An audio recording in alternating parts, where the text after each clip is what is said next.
My master once asked me a strange question. He said, "What's a technique?" And before that, he had already showed me that every technique can be done with any single part of the body at any time. It can be reversed and switched around. So I had to really think about what a technique is. Is it striking? Is it defending? Is it manipulation? And then it came to me. It's control of space. It's taking the space or seizing the space for an advantage against the other person.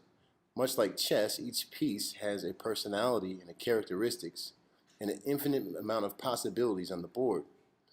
So once you form a relationship with the technique, you begin to realize you become the technique instead of doing techniques.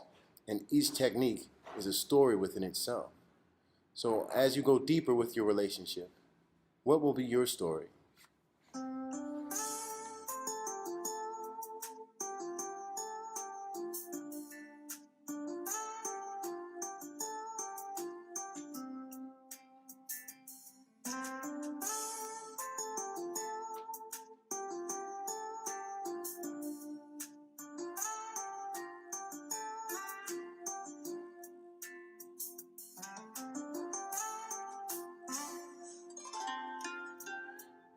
This movement is the 7 stars bow, but I like to think about it sometimes as the 7 stars bow, because it feels like you're drawing a bow with one hand and then the other, pushing the weight forward from the back leg, extending the back hand, and then pulling back and bringing that hand across the stomach.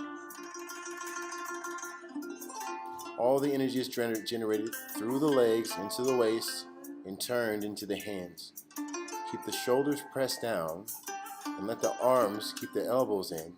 And then just by turning backwards and forwards, you generate energy that can be used and released for both extending attacks, defense, grabbing, pulling, you name it.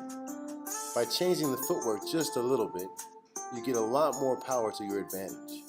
But first practice using your breath to guide your motions. Reach the hands forward and out. And now we'll try it on the other side. First push from the leg, then back the next direction. Turning, horizontal motions. Bring it only to the front right before continuing that circle past the body. Now we continue this figure 8 motion that we learned from the other techniques, except for now it's going more linear in direction. I could do this also from a horse stance like the other movements, but it would change the motion to become like a different technique. The personality of this technique involves whipping, dragging, and yanking in a forward and backwards direction. Hands come together, pushed out to the sides, and released through the fingertips. Here it is from a front position. Reach forward, and then back. With every technique, you want to keep the shoulders pressed down, the elbows in, the hip flexors pushed forward so that you can sink your weight on top of that. This puts the body into one even pace, one piece. And as you breathe, inhale, exhale, inhale, exhale, until your body, all the way down to your fingertips, becomes breath.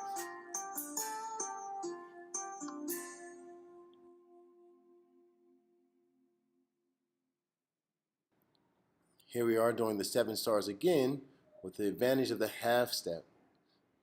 Just small scooting forward as we move. You'll see the legs are a little bit wider on this one because the technique has changed. The technique of the 7 stars bow itself creates that long position. And you see I get a lot more thrust as I bring that leg in. You should feel that thrust while you're pulling back. That's a very important detail. Moving forward, it's the same way. Move forward, generate all your energy into one straight line, almost as if you're going to throw water at the person in front of you.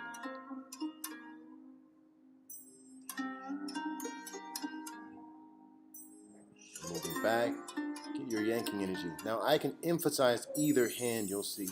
While I'm stepping backwards, I can emphasize the lead hand or the rear hand.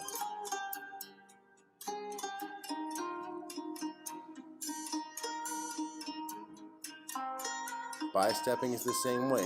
I do a bi-boo, and I drag that rear hand over to the front while I still drag it across my stomach using that core. Seeing again from the front, turn, and bring it across the body.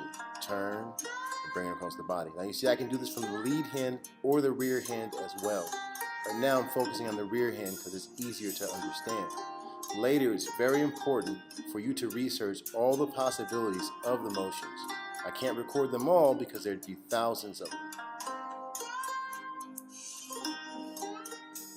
Now a little bit with the lead and then the rear. And the movement really will depend on what you're using it for. If your opponent's attacking faster than your rear hand is moving, then of course you must do it with the lead hand. Here we are doing it once again, except for now I'm emphasizing the draw back. I'm letting the draw back go all the way through my body, just like I'm swimming through myself. So it's the same motion, but instead of emphasizing the front, I'm emphasizing the back. And you'll see this is definitely good hidden movements in this move. Keep the body moving in a straight line and let the waist, the dantian, do all the work. Remember, in every motion, the legs lead the body leads the hands. And the last thing that's going to move is going to be your hands. So the legs first. If you're moving something with the arms first, you know it's wrong.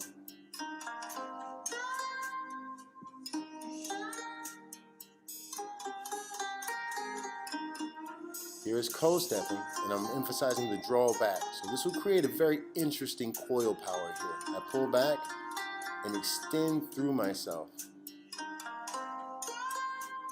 Pulling back to co, and my hand is moving basically in an opposite spiral of that co foot. This will take some practice, but it really challenges the mind, which is one of the greatest benefits about training Bagua. Bagua is not about just doing the body strengthening, but the mind strengthens because you coordinate ideas that seem that they're in opposition of each other. So it makes you think on a different level, which will help and influence everything you do in your workplace, your home. So work with that. Coil one direction, then the next.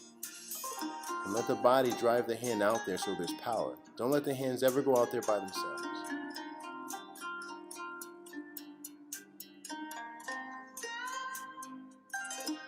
This movement works easily with the T-step.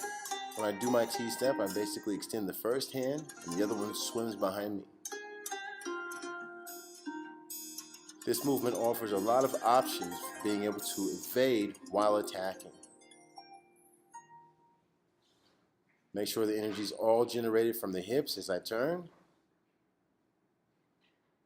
And you can really practice that snapping power while you step into position. Keep your hands and your feet, your elbows and your knees pointing in the same direction. That's always crucial with this technique.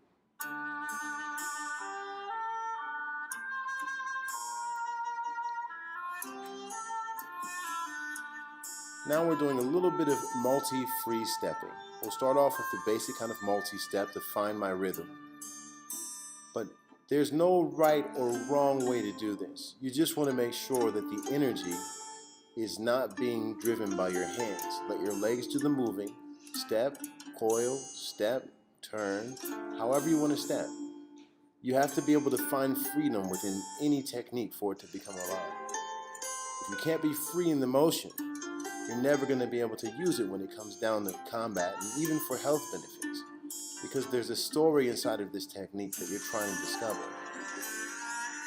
Don't think about what you want to do all the time. Just let the technique be done.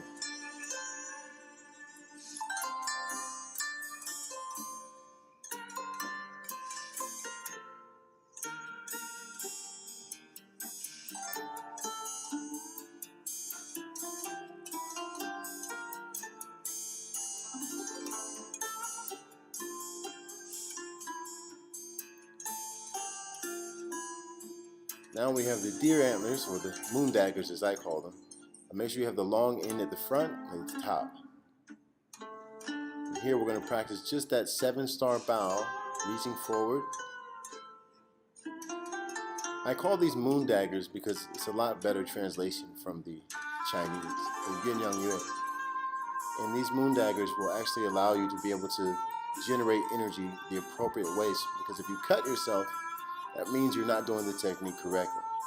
So it should come by you, it should move past you in the front, in the back, and practicing this will give you a good understanding of each technique. Actually, the secret to all of Bagua is inside of practicing these moon daggers. So now I'm going to show you some quick review. We'll do the moon daggers with the swinging hands. Done correctly, of course, there's no scraping in the back, even though the back of my fist is driving into my back. But this teaches you about that space control. The ability to control the space around your body is necessary first. Here's the rolling sphere, pulling from the legs the same way. And this will correct the posture in your hands by holding these moon daggers. If you don't have them, you can also use knives. You can use double sticks. Any paired weapon will do just fine. And now we're going to combine the techniques. So I start swinging hands, rolling sphere, and then the 7 stars bow. Swinging hands, rolling sphere, and the 7 stars bow. This is important to develop good coordination, footwork, fluidity, and hand control.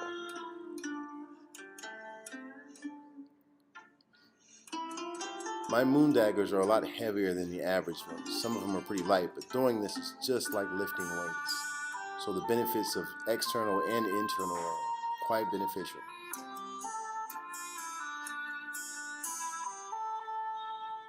Now you can speed up with these, but I would recommend you always be cautious. Even my master cut himself pretty good with these ones.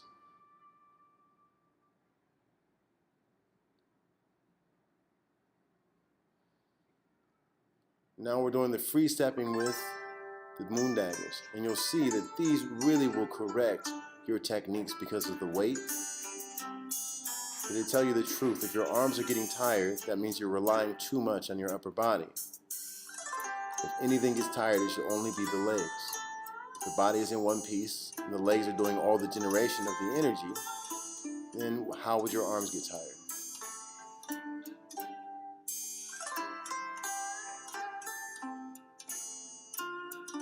While I'm doing this, in my mind, I'm actually thinking about where I could defend and deflect and attack. So I step, I turn, I think, attack, defend. There's an opening behind me, cover the opening, cover again, attack. I always visualize a battle in my mind, and I think that's very important for practicing. Can you get anywhere at any given time?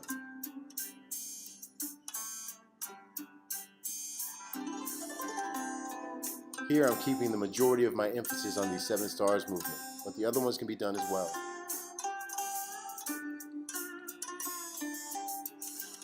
Now here are staff drills, and we're practicing the same 7 stars bow, and I'm just sliding my hands forward and backwards. First, to show you, I'm just using a standing motion, and this helps me get finger control. So my hands move the exact same way as they would while I'm doing the 7 stars bow. Now here from the stance, you can see it a little clearly. I whirl the energy around from one direction and then to the next direction. Still generating from the back leg to the front. Don't let the knee step over the toes. And here you can see it from the side. And you can really get some good force going here. Just make sure you don't overturn the body. By stopping it, you're using the quad on one side and then swinging it on the other side.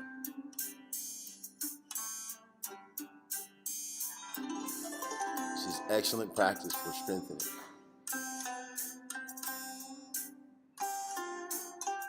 Now we're doing the multi-step. I'm going to keep it simple here first. 1, 2, 3, change.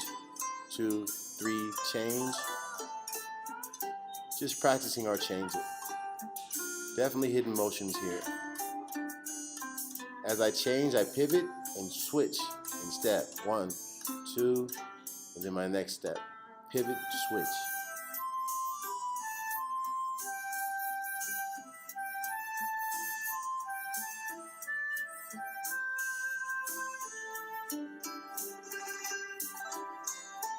Now once I've developed that rhythm, I want to practice being able to move freely. Can I switch at any point and cover the danger on one side? And this is all about footwork. So every weapon, whether it's the moon daggers or the staff, what you're really learning how to do is utilize that footwork effectively. In reality, when you're doing these motions in weapons practice, you're not practicing the weapon. You're making your empty-handed techniques more effective. So here, these could be arm locks, snaps, and a lot of times these are takedowns. Using a heavy weapon, a long weapon, really helps you understand how to manipulate the energy in front of you, which allows for great takedowns.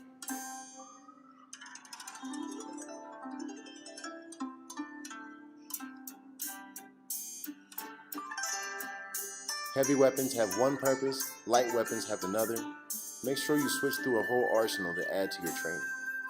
And don't be locked into the weapons I show you. Use any weapon, but practice using the footwork, put it in the hands of any of the techniques, and examine that personality of motion and see if you can't discover any things that I haven't yet. Now we're practicing snatching. Very important for getting a good effective grab. Pulling the opponent in. I circle around, reaching forward with the 7 stars, and I reach back. So it's a 7 stars forward, and a small twist on that spiral return, step back with the leg.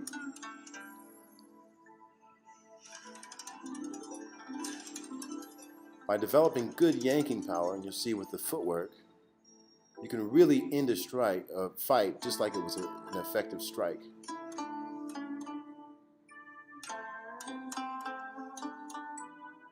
Yanking this way, and you can keep doing the same direction if you need to. Get a heavy stick so you can really practice, and you can even add weight to the end of that stick to give you more practice. Just make sure your posture is upright, otherwise you're going to put stress on your back. So keep your back and everything focused. Here now we're doing horizontal striking. And it's very simple. I just walk forward. I can use full steps, half steps, multi-steps, but every time I finish that step, I snap my staff into place.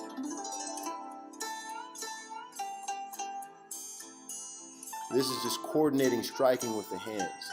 A lot of times people will make the mistake of doing an attack, but their feet are not part of it.